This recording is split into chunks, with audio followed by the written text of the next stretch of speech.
I am so excited for the 1-year anniversary of the American Embassy being moved to Jerusalem and Jerusalem being recognized by our president as the eternal capital of Israel. One of the greatest honors of my ministry was to be able to give the opening prayer at the opening of the United States Embassy in Jerusalem 1 year ago. What a glorious day. Remember this moment. Man ran for office, made a promise, and actually kept it. That was the most unlikely guy to move that embassy. But God has his hand on this man. He is being guided by the power of the Holy Spirit for him to do what former presidents have promised to do and never did. God has ordained Jerusalem as the capital city, the eternal city, and we as Christians in America, we celebrate this, we rejoice in this, and we pray for you. I want to congratulate Prime Minister Netanyahu and President Donald J. Trump for their leadership, for their moral courage, and for their clarity in laying out exactly what we must do to protect the state of Israel and the Jewish people. This, to me, is one of the greatest things and gifts that Donald Trump has given to the American people and to the Jewish people. He has agreed with Scripture, and he has agreed with the fact that Jerusalem is Israel's undivided, eternal capital. Everyone in America understands. When you understand the Bible, you understand that this move just gave us the results that we're seeing fiscally in our nation. You bless Israel, you shall be blessed. You curse Israel, you shall be cursed. We are blessed. Blessings were released on our nation because we had a president, a leader, who was willing to go with the flow of what Scripture says and honor his own word. The integrity of a person who would actually do what he said he would do. He ran on this, and then he did it. Our president, Donald J. Trump, not only campaigned on promises in regards to Israel, but I often say, promise made, promise kept. His unwavering support to recognize Jerusalem as the capital, the eternal capital, to move the embassy, to recognize the Golan Heights, to want to work and make sure that we have a Middle East plan, the long-term security of Israel, the concerns that he has not only in Israel, but abroad, all over the world, the stance he's taken against anti-Semitism. Quickly and swiftly, he has always moved. I also want to say thank you to Prime Minister Netanyahu, and I want to say thank you and congratulations to the people of Israel. We love you. We're standing with you. Know that our hearts are there. We are with you, and God bless you. God bless the United States of America, and God bless Israel. I'm very passionate about being a citizen of the United States, and I'm equally passionate about praying for the peace of Jerusalem every day of my life. Thank you, President Trump, for setting us up for the greatest blessing of all time for the greatest nation on earth. I was deeply moved as he was the first person to speak to Rabbi Goldstein in the Poway shooting and unfortunate killing of this heinous crime. I'm so grateful to our dear President, Mr. Donald Trump, who spoke with me on the phone and invited me to the White House and shared with me words of encouragement on behalf of all. It is to Mr. Mike Evans, the founder of Friends of Zion, who I met at the Rose Garden, who gave me such an embrace and assured me that all Christians are standing behind Israel and behind us and are there to help us and assist us wherever we need. This is what unity is all about. We are so blessed to have the opportunity to bless others, and I am so great to be alive today. Although I have lost my finger, but I have not lost my spirit. That spirit will never go away. No one can ever take that away, because God has blessed us and has blessed us to bless others. And God should bless everyone who is listening to this video with blessings of strength, blessings of fortitude, and blessings of standing tall for democracy, for freedom to practice religion, and to be faithful to God. And those words of Am Yisrael Chai, the Jewish nation lives and will live on forever and ever. God bless you, and thank you so much for being a dear friend. evening, ladies and gentlemen. Please rise and let us welcome the Honorable Prime Minister Benjamin Netanyahu and Mrs. Sarah Netanyahu, Ambassador David Friedman and Mrs. Tammy Friedman, and First Lady of Guatemala, Mrs. Patricia Marroquí de Morales.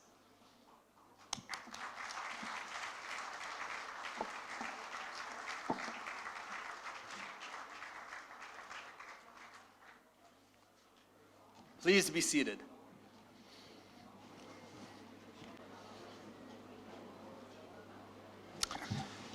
Prime Minister of the State of Israel, Benjamin Netanyahu, Mrs. Sarah Netanyahu, Ambassador David Friedman, Mrs. Tammy Friedman, the First Lady of Guatemala, Mrs. Patricia Marroquín de Morales, government ministers, members of the Knesset, ambassadors, Chief Rabbi of Israel, Dr. Mike Evans, distinguished leaders from Israel and around the world, honored guests. It is wonderful to see so many friends of Zion, lovers of Israel, gathered here for the Friend of Zion Night of Heroes in honor of the one-year anniversary of the opening of the U.S. Embassy in Jerusalem.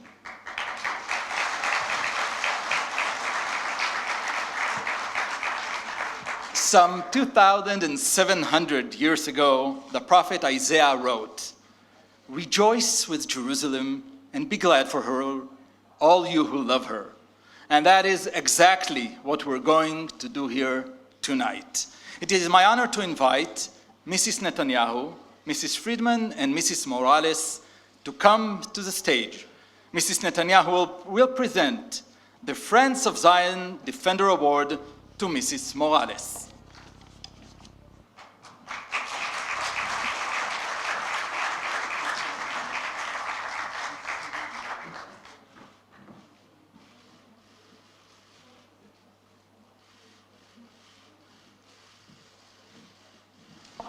This award is being given in recognition of Guatemala's strong friendship for the State of Israel and its courage in expressing that friendship.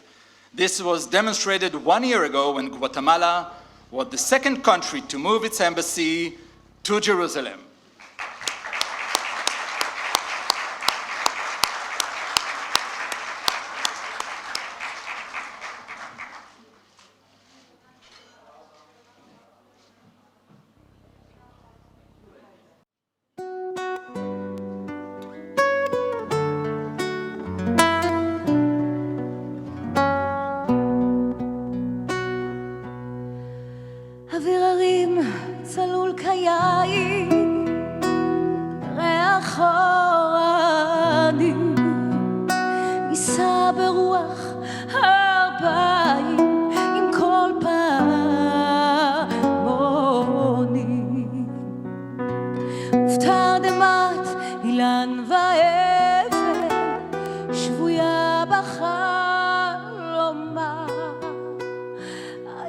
אשר בדה יושבת ובליבה חומה ירושלים של זהב ושל נחושת ושל אור הלא לכל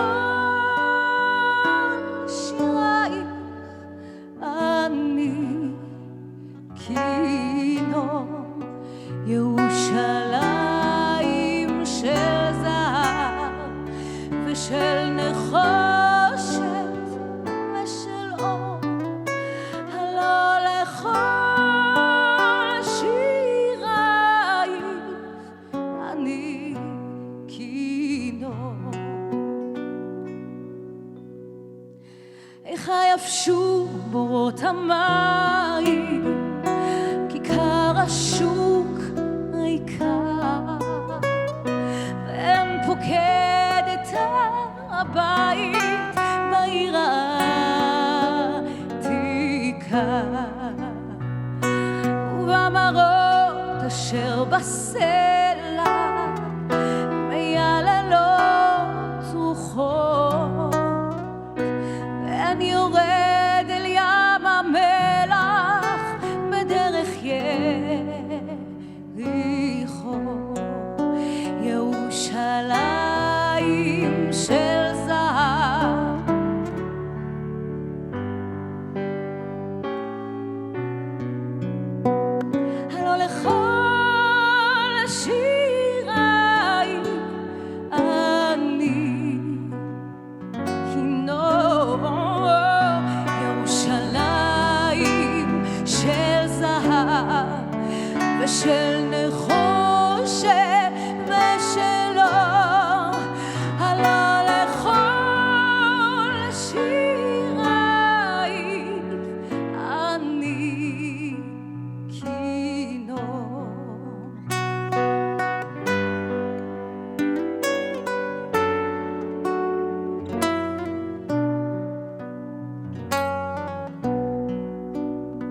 אך בבואי היום לשיר לך ולך לקשור כתרים.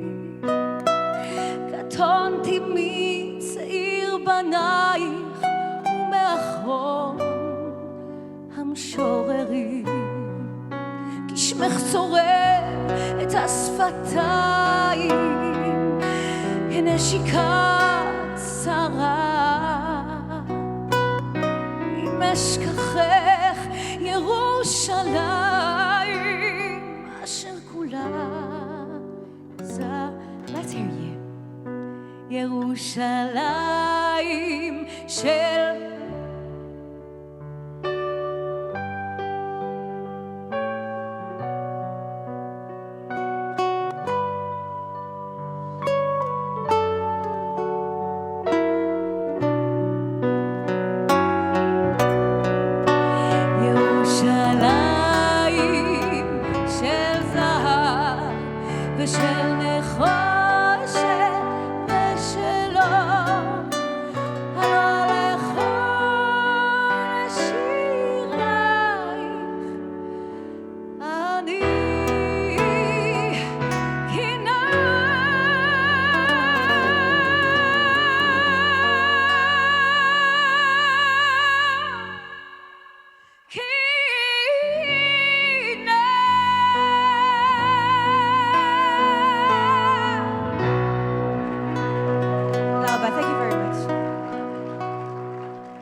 In 2018, Friends of Zion has continued to mobilize and activate more than 54 million Bible-believing Christians worldwide to fight anti-Semitism and strengthen the State of Israel.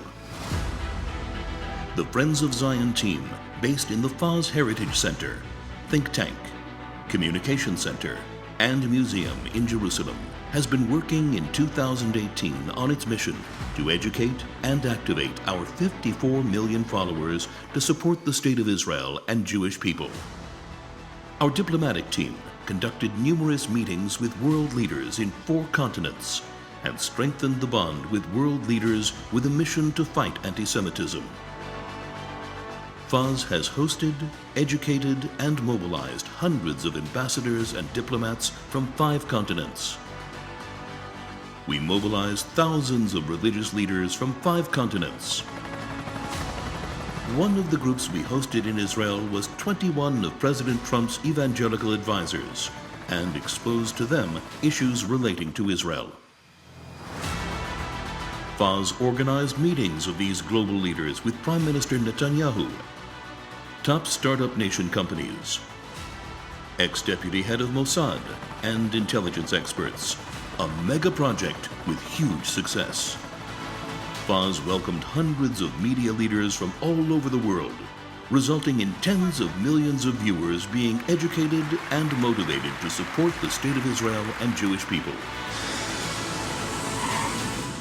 In 2018, after diligent preparation, the Faz diplomatic team traveled to Guatemala City for diplomatic meetings with President Morales, his vice president, pastors, and leaders. Meetings that helped pave the way for his decision to move the embassy to Jerusalem and build a bridge between the 2 nations. As part of this project, President Morales visited the Faz Museum in Jerusalem, and the Faz diplomatic team is working very closely with the new ambassador of Guatemala to strengthen both the diplomatic and business ties between the 2 nations. The Faz diplomatic team held numerous meetings in Washington, D.C. to strengthen the bond between Israel and the USA. We met congressmen, senators, White House officials, which resulted in numerous joint projects. On May 13th, Faz launched an initiative to honor the move of the embassy and motivate the 350 decision makers, congressmen, senators, Treasury Secretary Mnuchin, and special advisors to the President, Ivanka Trump and Jared Kushner.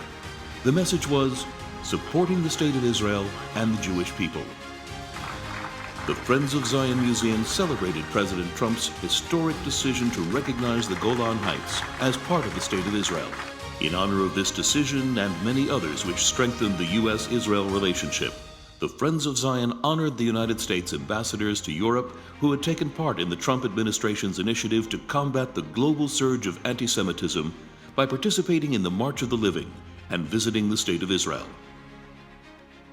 As a result of the success of the FA's strategy planning and execution, and the growing need for fighting anti-Semitism and defending the State of Israel and the Jewish people, we need to do more. In 2019, FAS will create a think tank to identify, map, and prioritize the needs. Our diplomatic team will brief, motivate, and host world leaders. The FAS Educational Academy to educate millions online. A media and communication center, broadcast and influence the world. The museum will continue to host heads of state, schools, security forces, tourists, diplomats, and guests. The goal is a safer and prosperous future for the State of Israel and Jewish people. With you, it can become a reality. The new wars of the 21st century are media wars, ideological wars, and economic wars. Israel cannot win them alone, and FAS will stand with her. Join us today.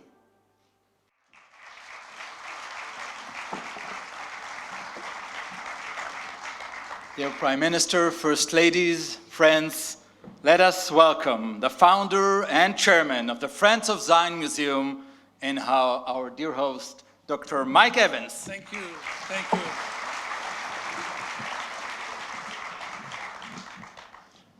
What an honor it is to be here tonight. I'm not going to recognize all the people that have been recognized for the sake of time, but I hope you're not taking this for granted. I can tell you, in the more than 40 years that you've known me, Mr. Prime Minister, I've had a miserable relationship with Secretary of States and ambassadors to Israel. Miserable relationship with them. The last one told me, I'm going to Ramallah to celebrate Hillary's victory. But not anymore. Those days of misery are over. Thank God. Thanks to Donald Trump and Prime Minister Netanyahu. I began with Menachem Begin. And I can tell you, there's never been in the history of Israel a bond as there is between this prime minister and that president.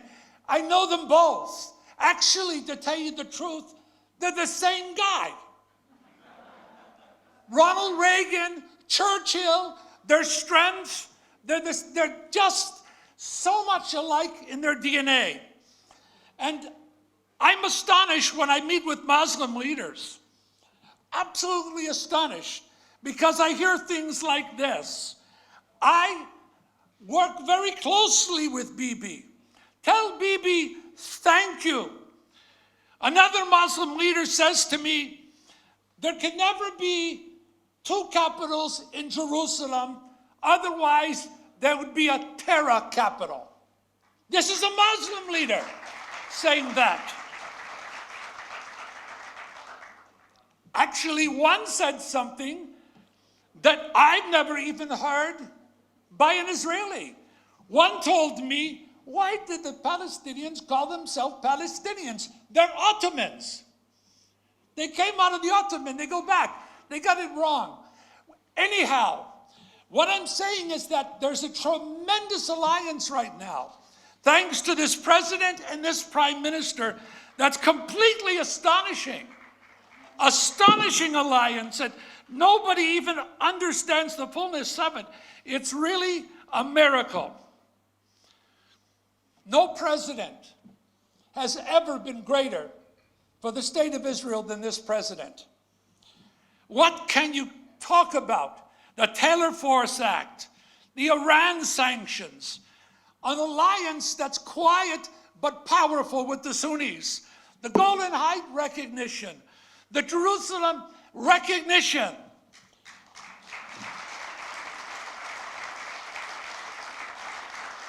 the United Nations, and this was an ambassador to the United Nations that understands what the moral clarity aspects are now of a U.S. president in the United Nations. Tremendous. I got a call 2 days ago from Rabbi Goldstein. This is the rabbi that was attacked the last day of the Passover.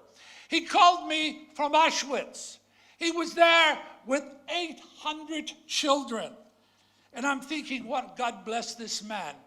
He's still suffering, but he's out there caring and reaching out. What causes people to attack a synagogue in Pittsburgh, or to do what they did there, or to put an anti-Semitic cartoon in the New York Times? What causes it? One word: anti-Semitism.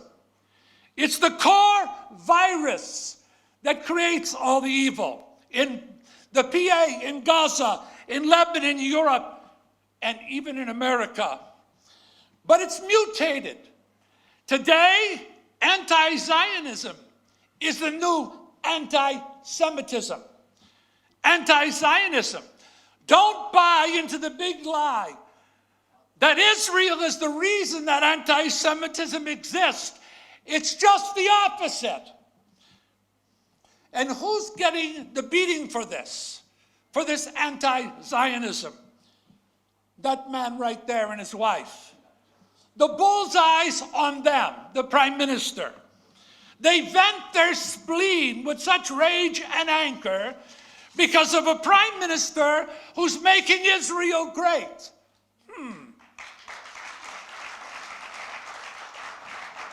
Seems to me there's another guy that's making another country great that's experiencing the same thing. Not a coincidence at all. Not a coincidence at all. This anti-Semitism has to be addressed. It has to be addressed. I set up the interview with Mahmoud Ahmadinejad for the Fox News Network. And this is what he said to me. I like Jews, but I hate Zionists. He said, do you know what our scientists have found out? That the average Zionist lives to 82 and the average Iranian 62. I said, why the disparity in age? He said, rats. The Zionists send rats to Iran. They infect our crops. We eat the food. We die 20 years younger. I said, well, then can you teach me how do they teach the rats to swim across the Persian Gulf? He believes this crazy stuff. Actually, he said to me, you need to read a book and get educated. It's called The Protocols of the Elders of Zion. That's why Friends of Zion exist, to combat anti-Semitism. Listen, why are we doing this? We're in Muslim countries right now. We have 14 million members in Muslim countries. We have 8 million in Indonesia, 3 million in Pakistan, 466,000 in Afghanistan, 440,000 in Saudi Arabia. And we get thousands of anti-Semitic posts every day. Every single day we get thousands. And I'm delighted. Because here's what we do, Mr. Prime Minister. We take those posts and we profile them. Because if they did it to the Pittsburgh man, he would have never attacked that synagogue. He was trashing anti-Semitism on posts, but nobody ever saw it and nobody did anything about it. But we're doing something about it, and we're grateful that we have this opportunity. Yes, the new wars are ideological wars. And we are going to dedicate a research institute. We're going to a social network campus. As a matter of fact, we're having the Communications Summit at FOZ in November.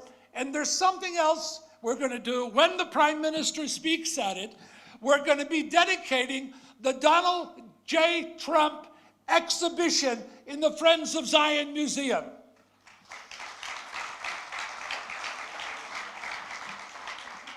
I want to close by just saying one thing personal that I never talk about. Why I do what I do. I'm driven 24 hours a day to defend Jews. And here's why. My mother was a Jew. She was an Orthodox Jew that hated Christians. At the age of 4, she told me, Christians kill Jews. Christians hate Jews. Jesus died, don't dig him up. I named you after your great-grandfather, Mikhail Katz-Nelson, who was burned to death in his synagogue with 2,000 Jews. I found out from Shimon Peres that his grandfather, Metzner, was the cantor rabbi in the same synagogue. But I had a problem. My problem was I had a father who was a professing Christian, and he hated Jews. How in the world did she marry such a man? It's crazy. She had 7 children, and she was married to an anti-Semite. But here's what he believed. He believed she had an affair with a Jewish man, and I was not his son. So he abused me year after year. At the age of 11, I was so ashamed because I never could defend my mother. And on Friday nights, he'd sit him in a chair. He'd come home drunk and sit her in a chair, and he'd slap her in the face, say, you Jewish whore. And I'd sit on the top of those stairs, and I'd be so ashamed because I didn't have the courage to stand up to that man. And one day at 11, I got the courage. And I screamed, stop it. And when I screamed and he ran up the stairs, he picked me up by my throat, way above his head, and strangled me. I went unconscious. When I woke up in a fetal position, I screamed in rage, God, why was I born? And then I knew the answer. I couldn't defend one Jew against a Jew hater. My purpose in life was to defend all the Jews. That's what drives me.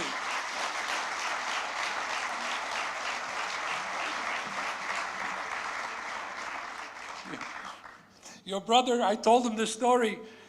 Ido, he said, Mike, you're a neurotic. I said, Ido, I may be a neurotic, but I am proud to turn my pain into power, purpose, and passion to love the Jewish people and defend the Jewish people. I'm so honored that there's an ambassador here of courage, of compassion, that won't back down, has never backed down. He was named David, like the great David in the Bible by his rabbi father. I told him a few minutes ago, I said, you know, look what all the prayers you've answered. You've been an instrument to answer. He'll take credit for nothing, but he's here and he's strong. And I said, you know what I think? I think your father prayed those prayers that you are answering right now. I think it's true. At this time, there's something very special that I want to present to you, Mr. Ambassador. I will say what it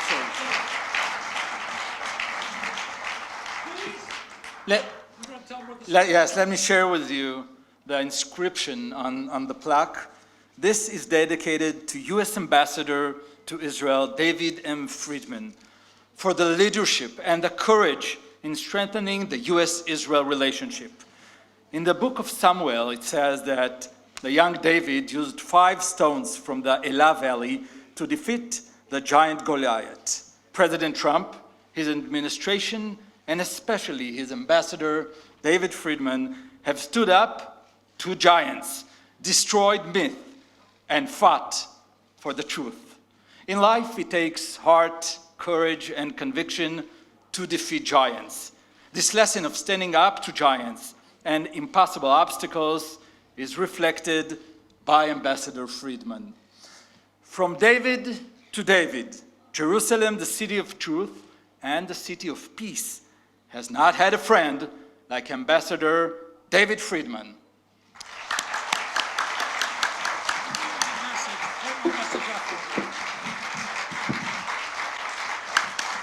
Please welcome His Excellency Ambassador David Friedman.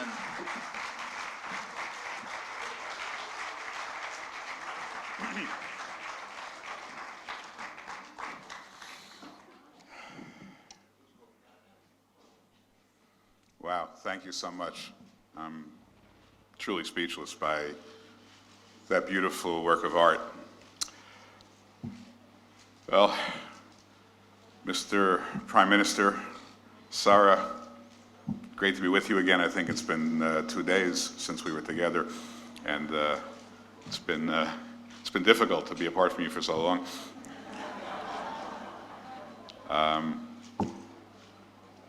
Dr. Evans, Mike, thank you for all you do. Thank you for your friendship.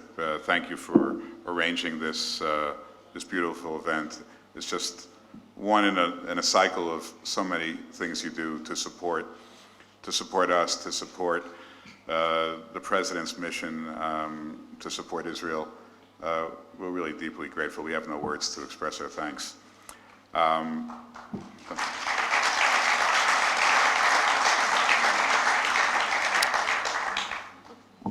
Rav Lau, welcome to you. Thank you for being here. I just want to say, if you don't mind, 2 weeks ago, I think I had really one of the most profoundly meaningful events of my life when I had the privilege to lead the March of the Living and to walk from Auschwitz to Birkenau with Rabbi Lau's father, one of the treasures of our time.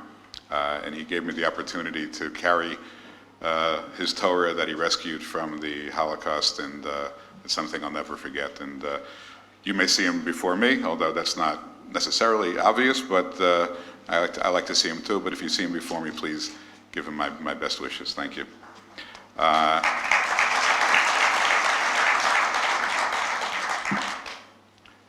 And my wife, Tammy, welcome again. Thank you for everything.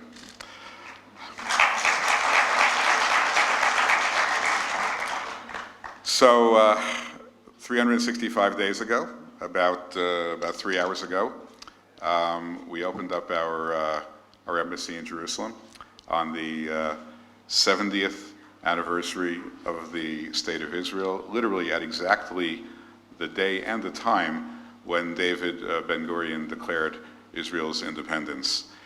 And I must tell you that before that date, I looked at the future as being May 14th, 2018, and then beyond.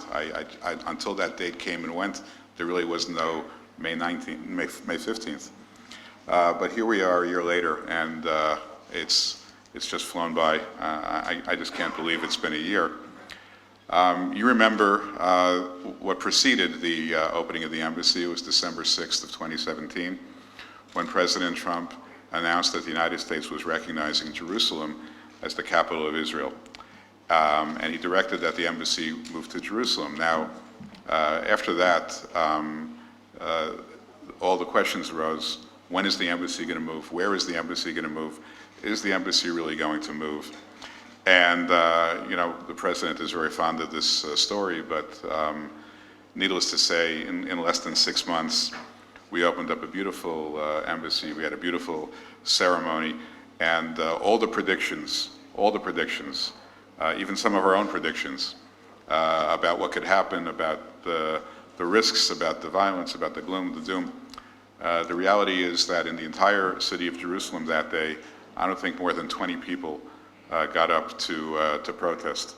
I think more people were unhappy about the food they were eating at various restaurants than they were about the move of the embassy to Jerusalem. Of course, there was violence that day in Gaza. There had been violence for a month before in Gaza. The violence in Gaza had nothing to do with the opening of the embassy. It had to do with relations between the PA and Hamas.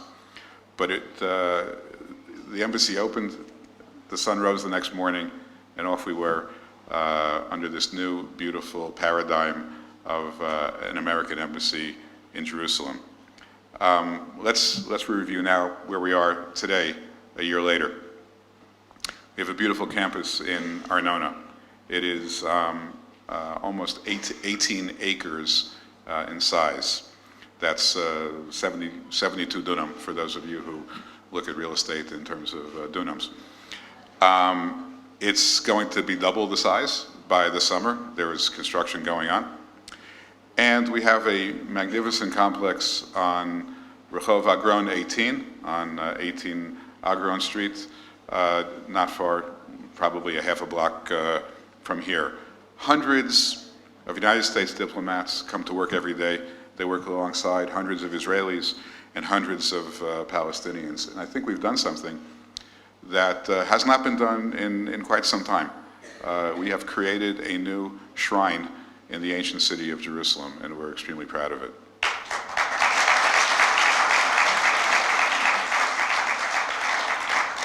What I get perhaps the greatest satisfaction from is not watching people come in to change their passports or to get visas or to engage in diplomatic or commercial issues. What I really get a kick out of are the tourists who come to visit the embassy. It's worth just taking a step back and watching. Tour buses pull up, and people get out of the bus, and they just stare and they look at the beautiful plaque and the seal, the magnificent seal made out of marble, weighs about 2,000–3,000 pounds. And sometimes I just get out of my office and walk up to them, and I'll tell you a story. One day, I walked up to the group, and they were all staring at the plaque, and I said, "Hi," and I started to move forward, and they said, "There's a line. There's a line here," and I said, "I know there's a line. I thought maybe you would like to say hello." "Yeah, well, who are you?" They said, "Well, if you look at the plaque, I'm not Donald Trump, and I'm not Mike Pence, but I am David Friedman." And people, I kid you not, people got on their knees and they prayed to God that they had seen this day, that this day had arose. They took pictures. There were people in tears. There were people in deep moments of prayer. And the reactions, frankly, were stunning and moving. And I can't get enough of that. And it is extraordinary. When people say, this is just symbolic. What's the big deal? You moved the building from Tel Aviv to Jerusalem. It's just symbolic. That just could not be further from the truth. The move of the embassy was a validation by the strongest nation in the world, not just strong militarily and not just strong economically, but strong morally, strong ethically, with a bedrock of Judeo-Christian values that govern every citizen's attachment to this country. That country recognized the unbreakable, historical, truthful connection between the Jewish people and the city of Jerusalem. That is not symbolic. That is the farthest thing from symbolic.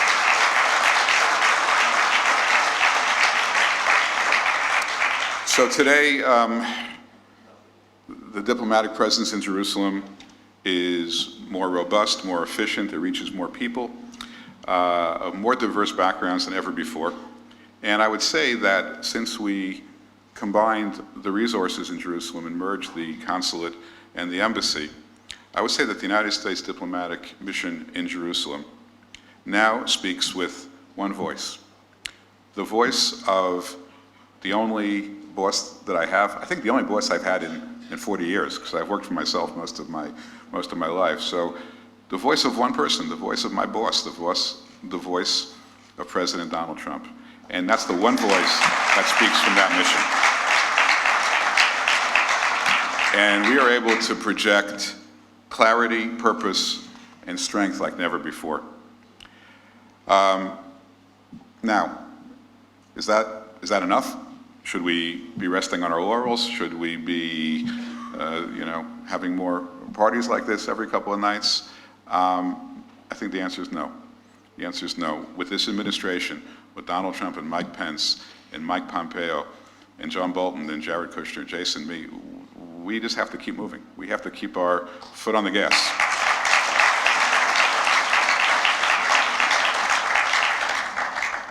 There's much more to do to strengthen the relationship with Israel. Some say our most important ally in the region. I would take out the word region. To bring new and bold ideas of cooperation to just make this relationship stronger and stronger and stronger. Someone asked me today, do you think is Israel getting stronger, or are the threats potentially making Israel weaker? And I said, look, Israel is growing stronger for two reasons. Number one, the objective metric by which Israel measures itself, the most important one, is how strong is its relationship with the United States on how many levels. And that it just keeps growing and growing and getting stronger and stronger and stronger. And the second is Israel has one secret weapon that not that many countries have. Israel is on the side of God. And we don't underestimate that.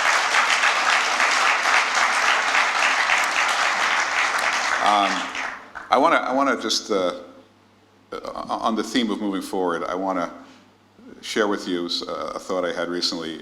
We're a few weeks past Passover, and as part of this year's Passover holiday, somebody, I have no idea who it was, coined a paraphrase of the song Dayenu. For those of you who don't know the song Dayenu, it's a song on Passover. If God had done A but not B, that would have been enough. If God had done B rather than C, it shows all the incremental steps that God has done for the Jewish people. And somebody rewrote the song and said, you know, if the White House had just had the first Yom HaAtzmaut celebration in its history, you know, that would have been enough. And if the President of the United States had just been the first sitting president to visit the Kotel HaMaravi, that would have been enough. And if the President had just recognized Jerusalem as the capital of Israel, Dayenu, that would have been enough. And if the President had been the first president to close the Palestinian mission after it broke the law by trying to bring claims against Israelis in the International Criminal Court, Dayenu, that would have been enough. If the President would have been just exited from the JCPOA, from the Iran deal, that would have been enough. If the President would have just opened up the United States Embassy in Jerusalem, that would have been enough. If the President would have just recognized Israeli sovereignty over the Golan Heights, Dayenu, that would have been enough.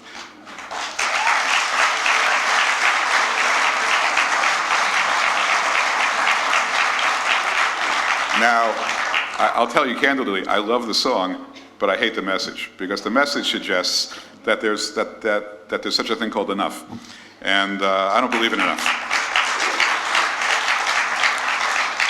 The parable that I like better is the story of the temple in Jerusalem and of the altar of the Mizbeach in Jerusalem. If you look at how the temple was constructed, to get from the floor up to various holy kalim, various holy items in the temple, there were stairs.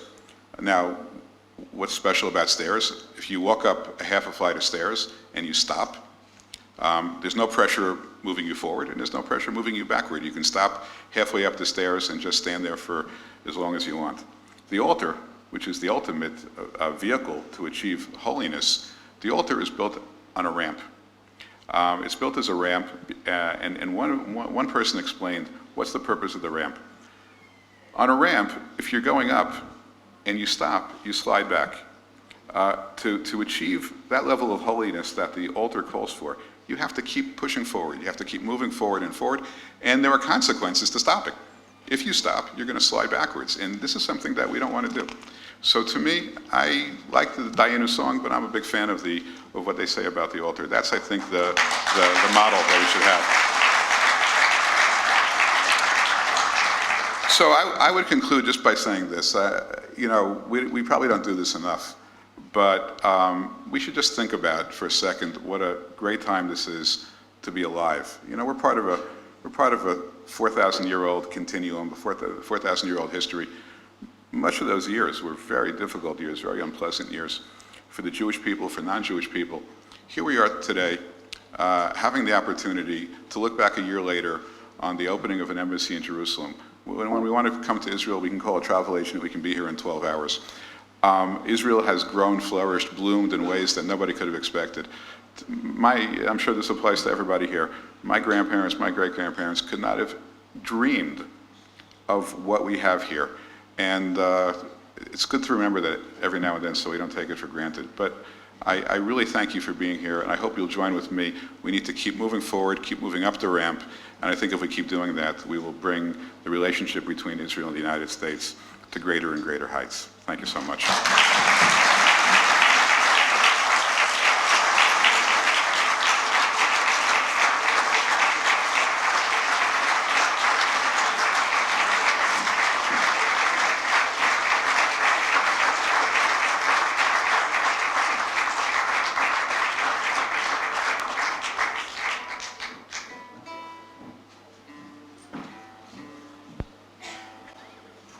ערב טוב.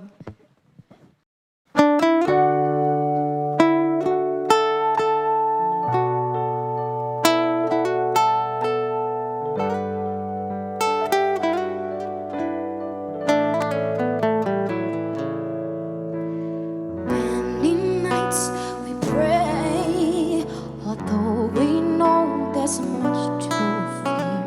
We were moving mountains before we knew we could, and we are not afraid, although we know there's much to fear. We were moving mountains low before we knew we could. Oh yeah, there can be miracles when you believe, and though hope is for real, it's hard to kill. Who knows what miracles you can achieve when you believe, somehow you will. You will when you believe.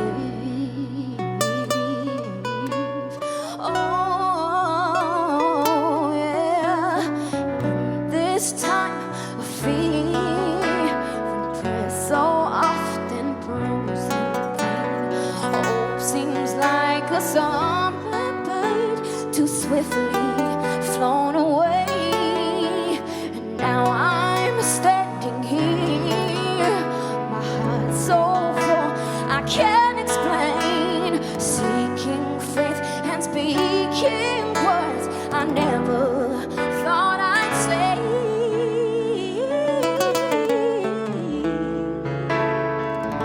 There can be miracles when you believe, and though hope is for real, it's hard to kill. Who knows what miracles you can achieve when you believe, somehow you will. You will when you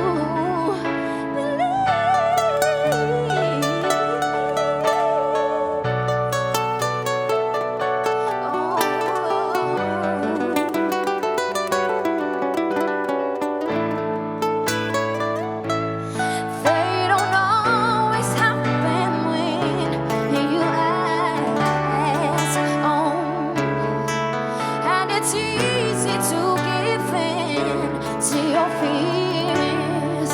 Oh, but when you're blinded by your pain, can see your way clear through the rain.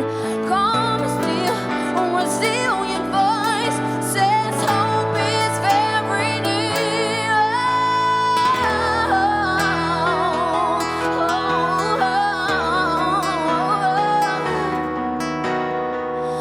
The hope is for real.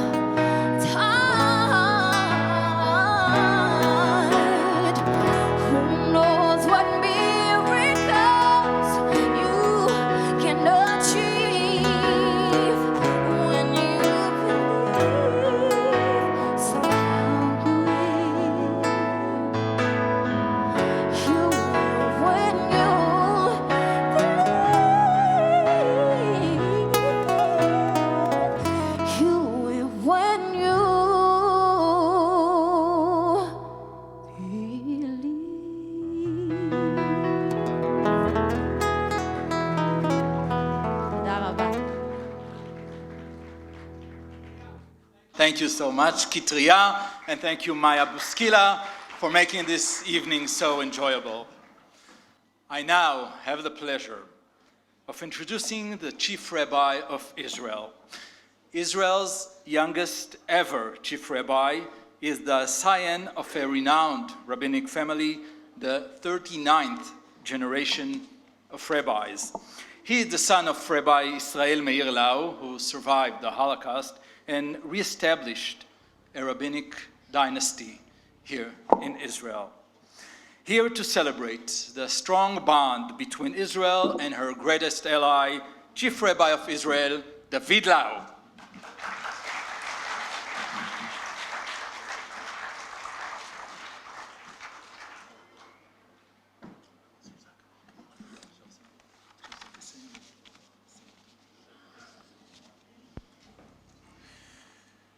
Prime Minister, Mr. Benjamin Netanyahu and his wife, Ambassador David Friedman and his wife, I was afraid that you want to add a song to our Passover Haggadah, but you said that you don't like the message, so I'm okay now. Dr. Michael Evans, all the distinguished guests, 20 years ago, I led a group of students to Poland. We visited the town of Piotrków, where my father was born. I knew that my father's first home was a small apartment on Jerusalemska Street. As we approached the street of Jerusalemska, we all split up to look for any sign that we could find of where my father's home was. After looking for house to house, one student shouted that he had found the home and he's sure that this is a home. We rushed over to see, and we were wondering to ourselves, how can one recognize a home where a Jewish family had lived 60 years ago? The student pointed us to the doorpost and showed us that there was a small sign in the shape of a Mezuzah on the doorpost. When we saw the symbol of a Jewish home, the Mezuzah, we recognized that this must be the house of my grandparents. It must be.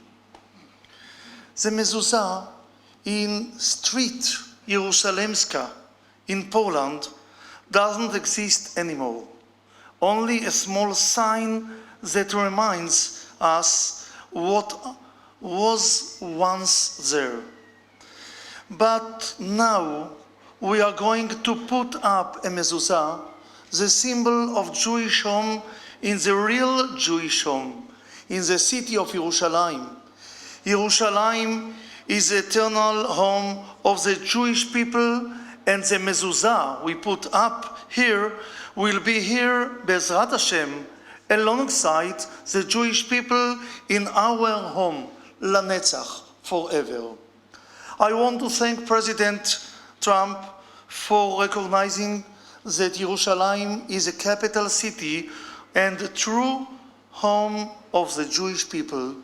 And I hope that one day all the peoples of the world can understand that Yerushalayim is our home, is a city that our sages said, Osa kulam chaverim, makes all the people of the world friends, living together in harmony and peace.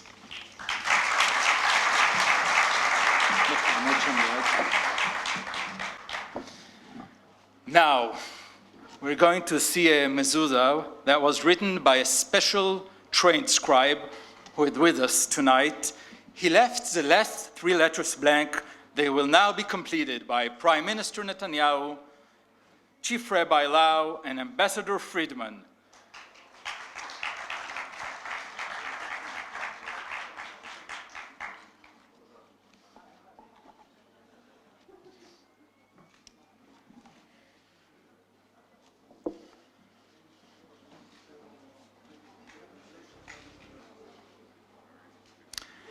America absorbed its founding values from the Hebrew Bible, and some of the pioneers even saw themselves as the new Israel. Ambassador Friedman, you are the representative of the United States, and Prime Minister Netanyahu are now completing the writing of the Mezuzah.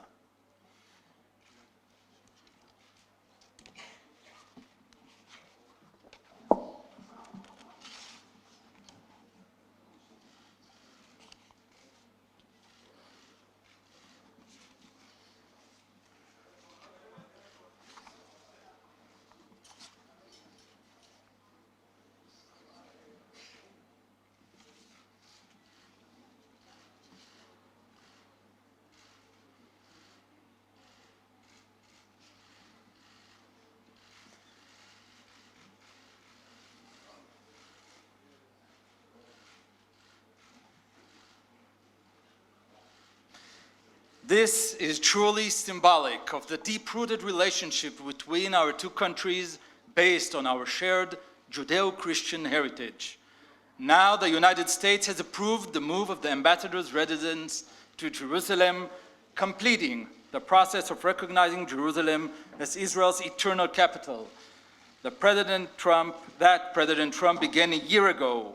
We are now honored to present you, Ambassador, with this Mezuzah for your new home as an expression of the unshakable bond that links our two countries.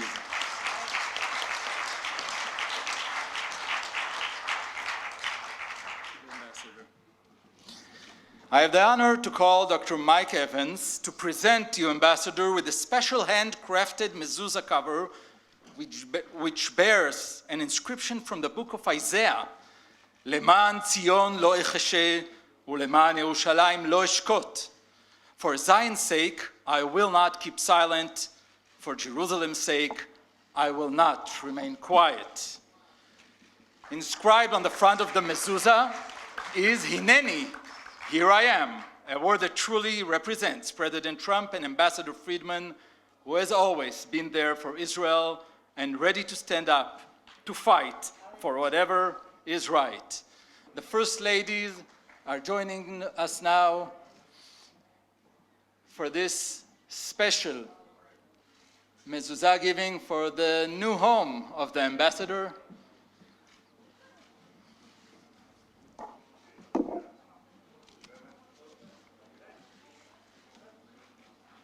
Ambassador Friedman, you will see this Mezuzah every time you leave your home, and when you return, it will remind every visitor and every passerby that you're indeed a friend of Zion.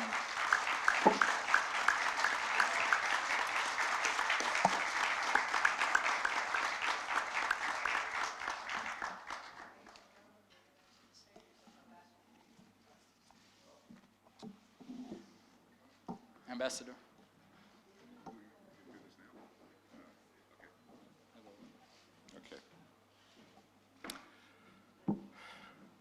This is a night of beautiful surprises, and thank you so much for this. A word about the ambassador's house, just so everybody's up to date. So you know the origins of the move of the United States Embassy to Jerusalem began with the passage of the Jerusalem Embassy Act in 1995, and many presidents promised that they would comply with the law, they would move the embassy, but both the presidents that preceded President Trump, whether it was President Clinton, Bush, or Obama, they found reasons to delay compliance with the law, and about 40 different waivers were signed. After the president moved the embassy to Jerusalem, we too needed to sign a waiver because the definition of moving the embassy included moving the ambassador's house. We hadn't done it yet. As of March 4th of 2019, with the incorporation of the Jerusalem consulate into the embassy, there is now a chief of mission residence for the ambassador on Rehov Agron, on Agron Street in Jerusalem. And this means that the United States is now in full compliance with the Jerusalem Embassy Act.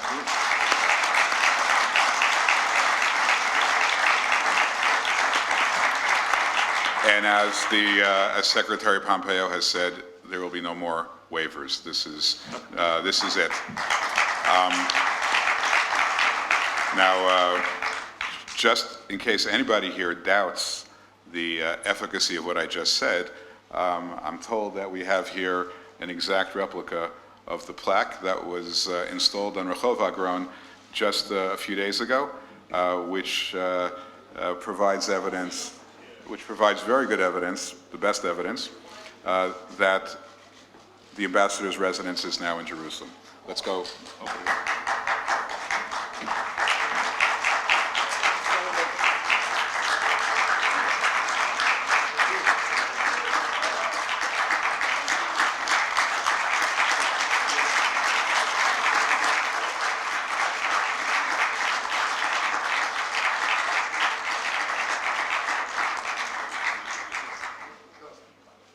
And one last thing about this plaque, which is different than the others, which I think is worth an applause all by itself. When we opened up the embassy in May of last year, we were just on the cusp of changing secretaries of state, and so there's no indication of a name of a secretary of state on the embassy in Arnona. Here, and I can tell you, there is one person who worked harder than anyone to accomplish this combination, and he is Secretary of State Mike Pompeo, whose name now appears on this plaque.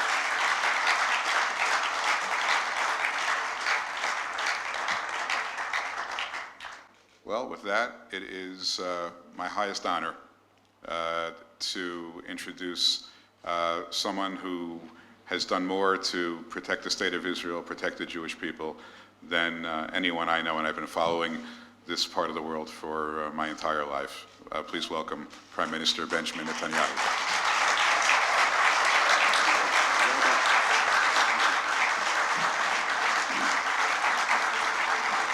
Thank you.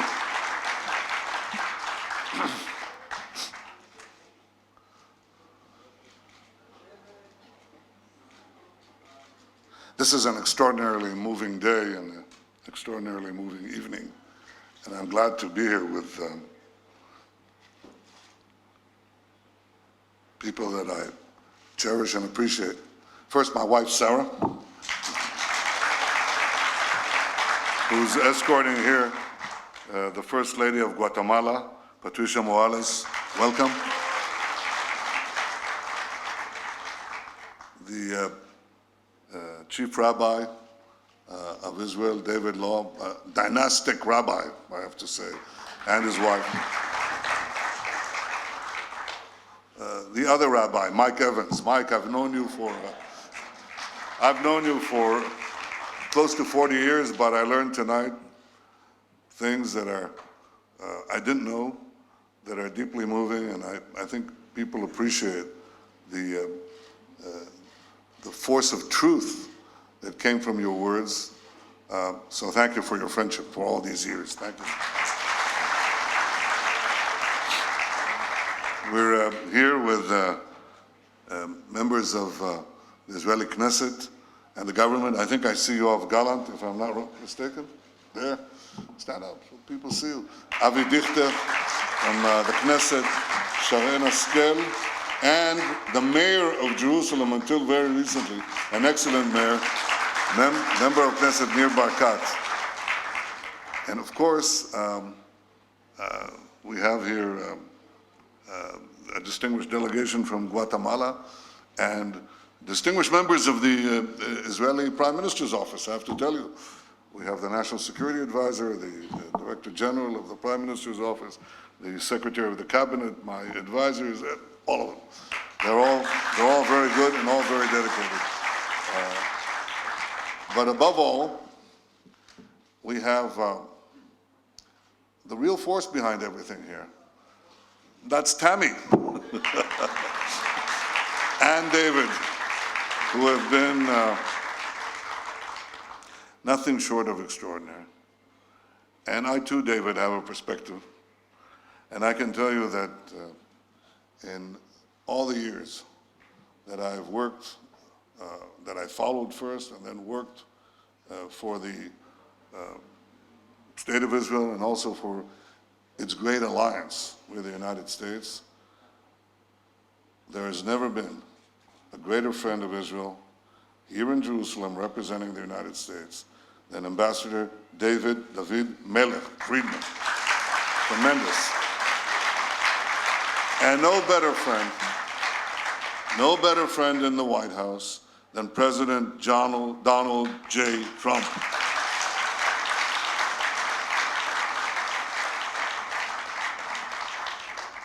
Now, I just finished reading a book by a historian, Simon Montefiore. It's called A Biography of Jerusalem. And he relates what happened to Jerusalem over the 3,000 years since the time of King David, how it passes from one hands to another and so on. And finally, it comes into British hands in the 20th century after Allenby conquered Jerusalem from the Turks, and who had been here for 400 years. And there's a big debate going on in the British government, what to do with this land, what to do with Jerusalem. And they're all debating, and Churchill, who visits this land in the early 20s as colonial secretary, and they ask him, what do you think about Jerusalem?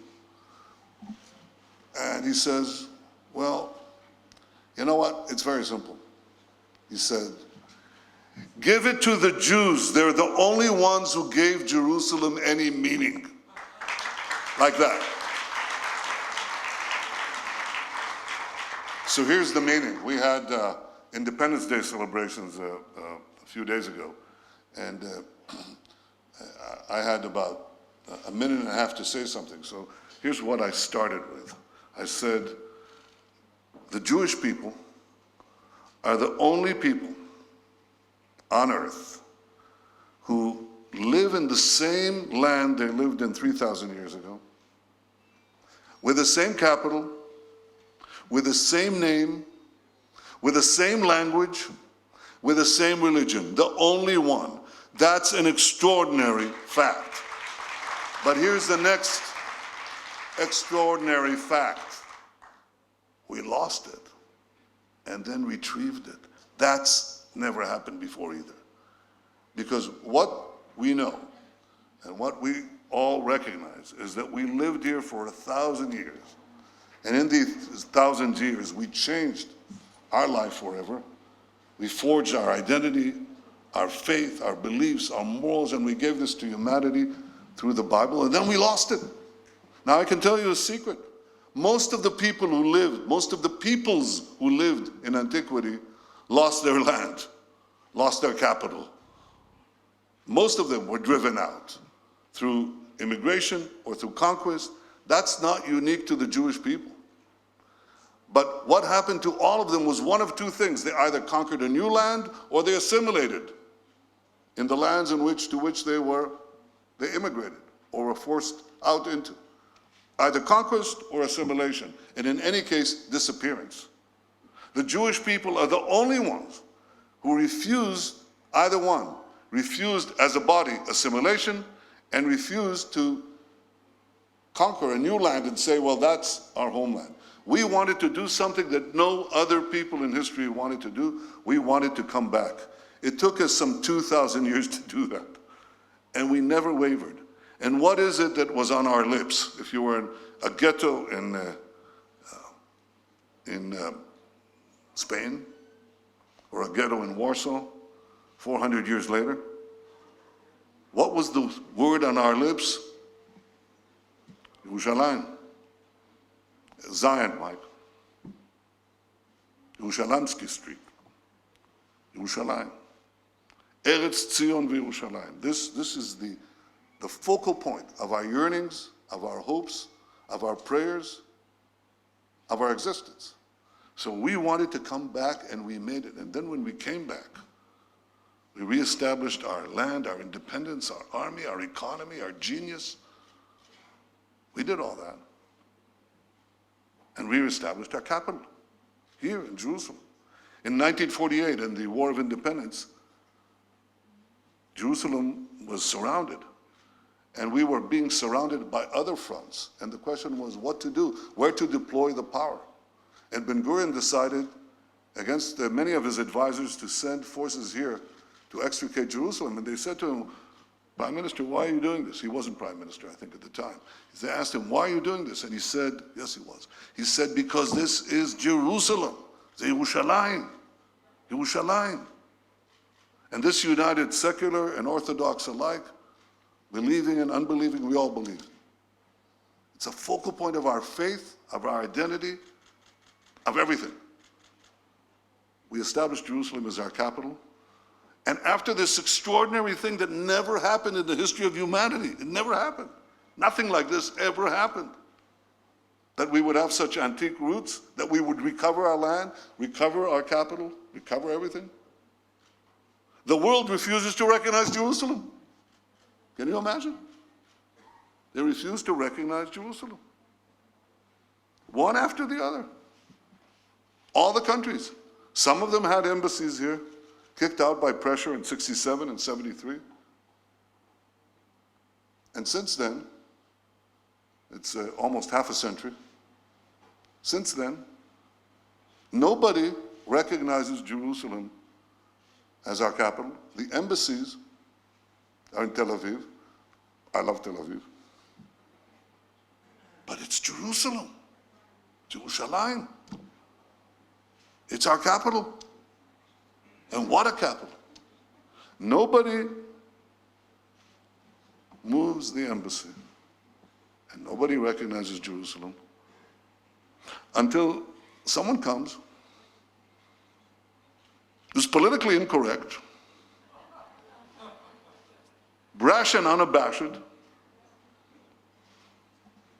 and one day out of the blue says, that's right, Jerusalem is Israel's capital and I recognize it.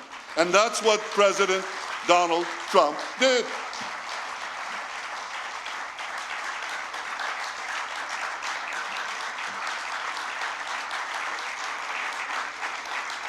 Right?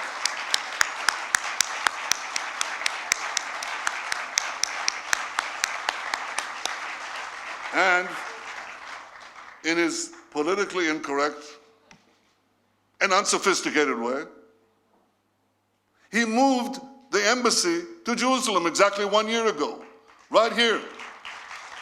And then he did another thing.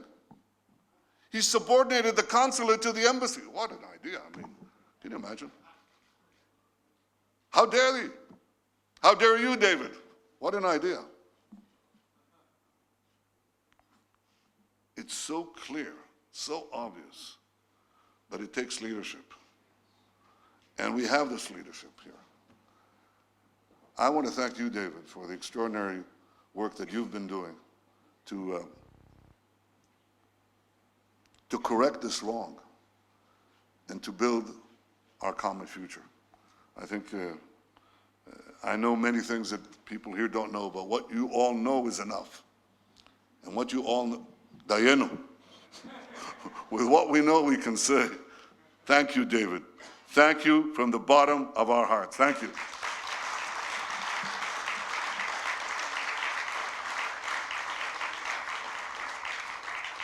And you're quite right that we have to do more because we face continual challenges. We get stronger and the challenges get bigger. We outpace them. You know that because if you came to this country 70 years ago and you see what was there then and what is here now, we outpace and we outmatch the challenges and our enemies. And even our enemies change. You're quite right, Mike. There is a new efflorescence, a new renaissance of relations between us and many of our Arab neighbors and many non-Arab Muslim countries, many more than you can think. And it's true that we're united in our desire to stop Iranian aggression.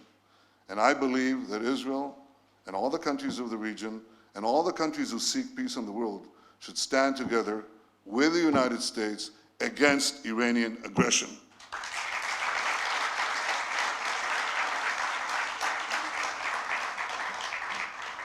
But it's also true that we have to keep on strengthening the State of Israel and keep on strengthening the indispensable alliance with America. This is something that we all share. When I say we, I include with that also Tzipi Chotoveli, the Deputy Foreign Minister. I was Foreign Minister until recently. Tzipi, where are you? Let's see you. Tzipi Chotoveli and Amir Ohana, our great and illustrious champion of human rights in the Knesset. I want to say that we all believe that we have to strengthen Israel through alliances, by making Israel stronger economically, stronger militarily. It becomes stronger diplomatically. And whereas once we were a dead end that nobody comes to, everybody is coming to Jerusalem. On this day, a year after the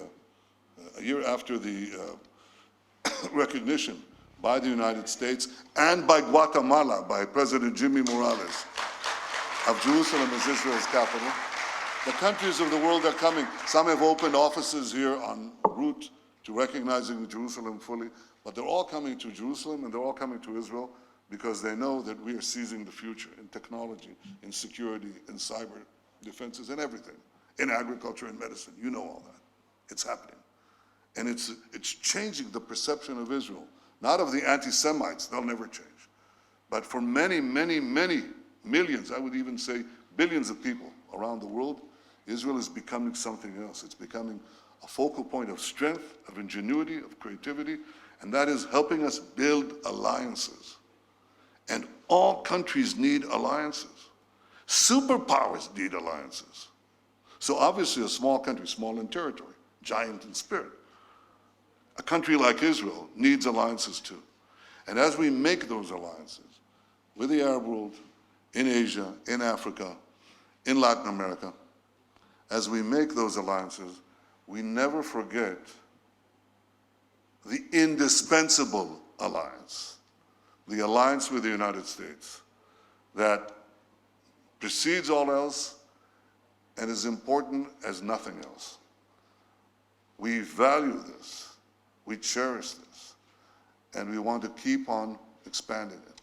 And David, I suggest that in the coming year, you and I will continue the talks we've had and talks that I've had in Washington, how to make sure that what we see today is not on a sliding ramp, that we move forward and get to the altar.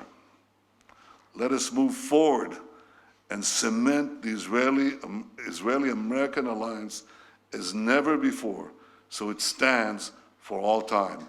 Thank you all for everything that you have done for the State of Israel and for the great, indescribable friendship between our two countries. Thank you. Thank you. Toda rabba.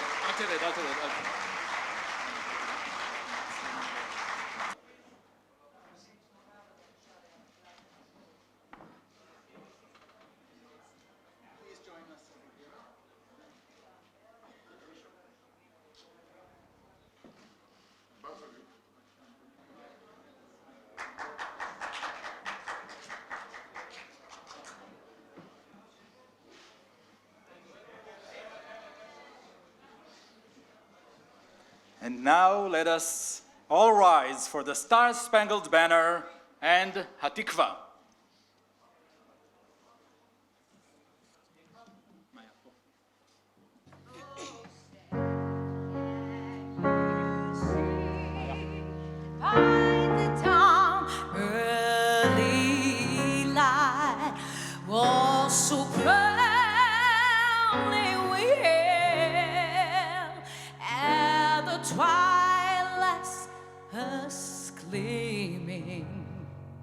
Who brought stripes and bright stars through the perilous fight.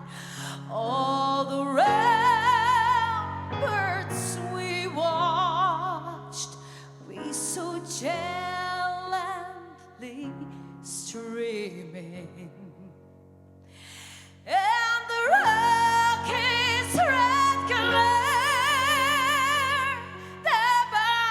Bursting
I don't remember so much love in one room for a very long time. Thank you very much. Please remain in your places and have a wonderful evening. Thank you very much.